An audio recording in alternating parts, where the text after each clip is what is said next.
The problem is that the current system of education was designed and conceived and structured for a different age.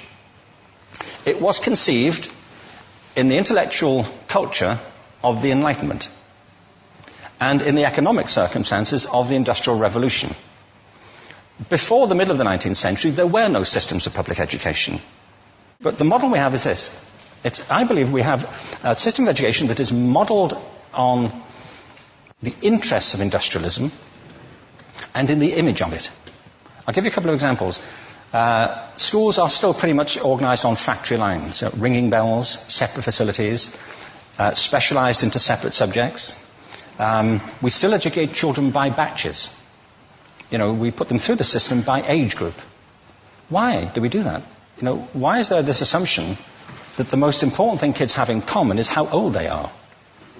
It's like the most important thing about them is their date of manufacture.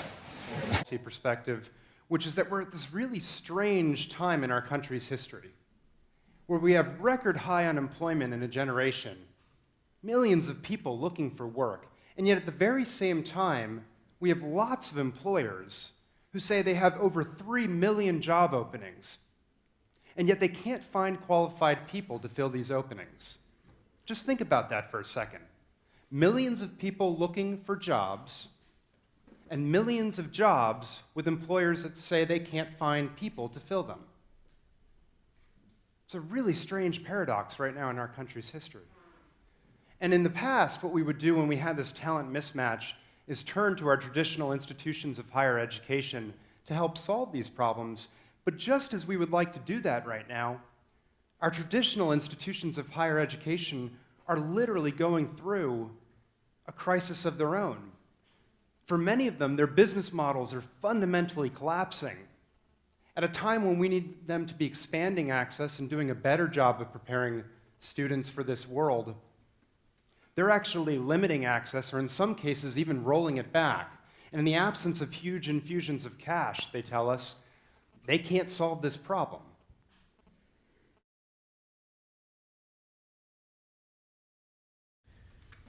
So everyone agrees on one thing, which the system does one thing well, which is to prevent false positives. The idea is that there's very few lame, lazy knuckleheads who are graduating from top schools with good grades. The flip side is also true from their perspective, which is that if somebody does graduate from a good school with good grades, they can feel fairly well confident that they'll figure it out. But they also agree, and this was very interesting to me, that there are tons and tons of false negatives. That is, really talented people, really capable people who don't have those signals, who don't have those brands.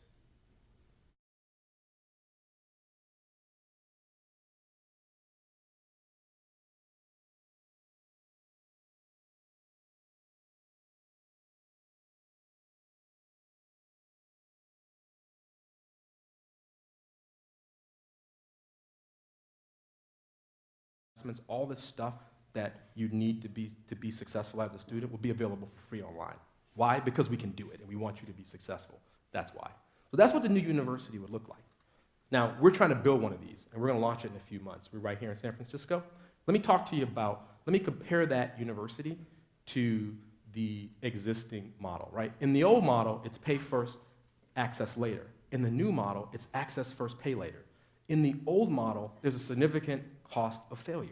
If you fail, I'm going to make it really hard on you. And by the way, I will give you the privilege of paying for the class again that you just failed, because that's what we're going to help you out.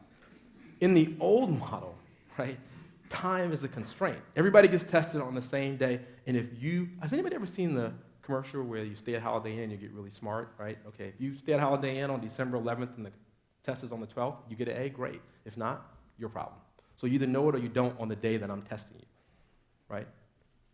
In our model, time's irrelevant. Take as much or as little time as you need. Our job is to keep you in the flow and get you there as quickly as you can, or as you need to, right? And here's what's important that's not up here. In the old model, we measure input. We tell you how smart we think you are, right? In the new model, we tell you about your performance. And we give you information that you can use to succeed, right? And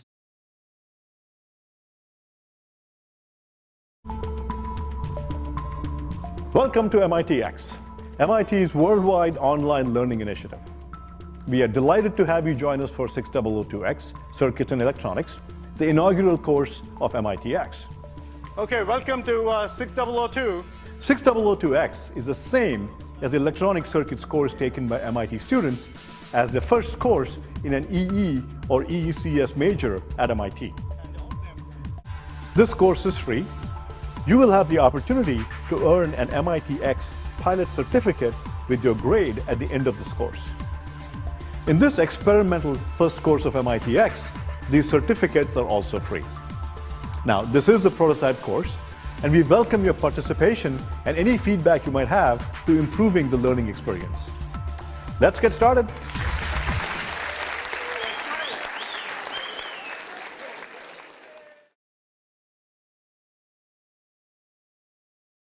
Khan Academy is probably best known for our collection of about 3,000 videos on a range of topics.